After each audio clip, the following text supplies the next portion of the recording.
Hey, it's CJ. So this is going to be a very short video. I don't have a lot of time, but I want to try this song. It's an old early new wave song. Uh, uh, that I first heard from Elvis Costello, and it sucks the way I do it because I'm not Elvis Costello. As I walk through this wicked world, searching for light in the darkness of insanity. Oh, yeah. I ask myself, is all hope lost? Is there only pain and hatred, misery? Oh, yeah. Each time I feel like this inside, there's one thing I want to know. What's so funny about peace, love, and understanding? Oh, what's so funny about peace, love, and understanding? God, that's awful. I'm gonna stop there. Okay, I know I'm gonna come back later, and I'm gonna uh, have worked with this song and gotten better at my phrasing and everything. I feel kind of like stuffy in the nose right now, so that's why I'm talking and singing way off key.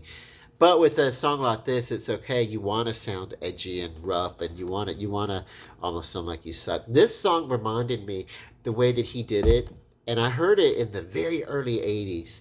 Although I know the songs and his version is a little bit older than that, but uh,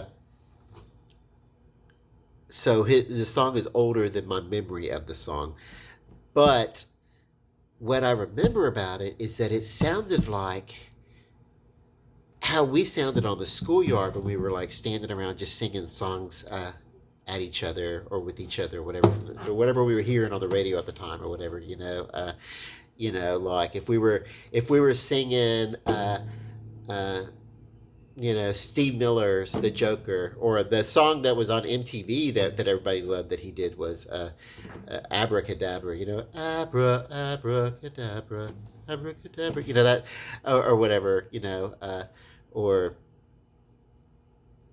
yeah, Jay Giles Band. That's something we'd sing. Or yeah, we were like elementary school kids, singing these songs, and so yeah, I don't. It's like,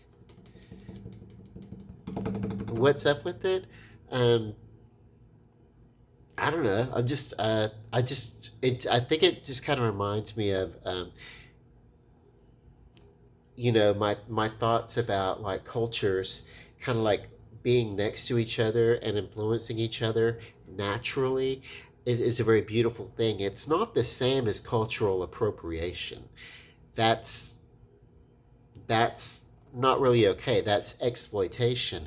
But when cultures kind of merge and influence each other naturally, I think it's a beautiful thing because it's humanity coming together, and that's when humanity is at its best. This song is the infusion of uh, punk rock from New York and the England sounds and everything like that, and then the infusion of the hippie beatnik uh, convergence into country folk, adult contemporary California sounds. Those two sounds came together and became uh, basically new wave, and this was new wave the way they were doing it, where it still sounded edgy like punk, but it was telling a kind of a folky message and crying for peace and giving a sense of morality underneath that also. So that's kind of cool. And then it was those two sounds were counterculture responses to the funk and disco music that was like big and taking over everything. And so eventually techno disco sounds did have its way with early new wave, and it became like MTV music video sound, and it ruled the 80s and 90s. But early on, it was very edgy and unproduced. As a matter of fact, all those earlier videos, they weren't looking for things that looked like everything else. They were looking for any kind of content. Anybody who had uh, a short film that had music, uh, they it would no matter how avant-garde or strange or whatever, it would end up on MTV. So, and very soon, though, very soon, that was no longer the case. Uh, it was only studio music, probably within the first year and a half, and it was like, oh my god, okay, that was a very short window. But yeah, thank God we had YouTube. That way, we get wonderful talent like there's a lot of people that got famous off of YouTube. Justin Bieber being the one that really sticks. He was like I think the first YouTube star. Okay, so I'm almost out of time. I'm gonna close this out.